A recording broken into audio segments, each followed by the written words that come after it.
કૃષ્ણાય નમઃ. જય શ્રી કૃષ્ણ, જય માતાજી, હર હર મહાદેવ. આજે આપણે શિવમુષ્ટિ પૂજાનું શું મહત્વ છે તેના વિશે જાણશું.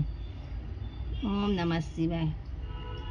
શિવમુષ્ટિ પૂજાનું મહત્વ. પંચાંગ પ્રમાણે શ્રાવણ મહિનાના દરેક સોમવારે શિવલિંગ ઉપર એક મુઠ્ઠી ધાન્ય ચડાવવું જોઈએ, જેથી જીવનની મુસીબતો દૂર થાય છે. આ વર્ષે શ્રાવણ મહિનામાં 5 સોમવાર છે, આથી આપણે 5 સોમવારે શું ધાન ચડાવશું તેના વિશે જાણશું. સોમવારની શિવમુષ્ટિ પૂજાનું મહત્વ ઘણું જ રહેલું છે. તારીખ 5 ઓગસ્ટના પ્રથમ સોમવારે શિવજી ઉપર એક મુઠ્ઠી ચોખા ચડાવવા, આથી સર્વે મનોકામના સિદ્ધ થાય છે. તારીખ 12 ઓગસ્ટના બીજા સોમવારે શિવજી ઉપર એક મુઠ્ઠી કાળા તલ ચડાવવા, જેથી આપણા સર્વ ગ્રહો શાંત થાય છે.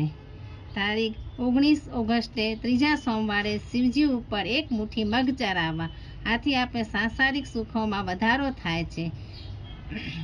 તારીખ 26 ઓગસ્ટના ચોથા સોમવારે શિવજી ઉપર એક મુઠ્ઠી જવ ચડાવવાથી આરોગ્ય સારું રહે છે. તારીખ 2 સપ્ટેમ્બર પાંચમા સોમવારે શિવજી ઉપર એક મુઠ્ઠી ચણાની દાળ ચડાવવાથી ભાગ્યોદય સારો થાય છે અને આપણા ભાગ્યના દ્વાર ખુલે છે, ભાગ્યબળ વધે છે. જય મહાદેવ, હર હર મહાદેવ. જય શ્રી કૃષ્ણ, જય માતાજી, હર હર મહાદેવ. તમને એવી જ કથા, વાર્તાઓ, ધાર્મિક કાંઈ પણ સાંભળવું હોય તો મારી ચેનલને લાઈક કરો, શેર કરો, સબસ્ક્રાઈબ કરો અને આગળ નવી નવી કંઈ કથાઓ કે સાંભળવી હોય તો કમેન્ટ કરો. હર હર મહાદેવ.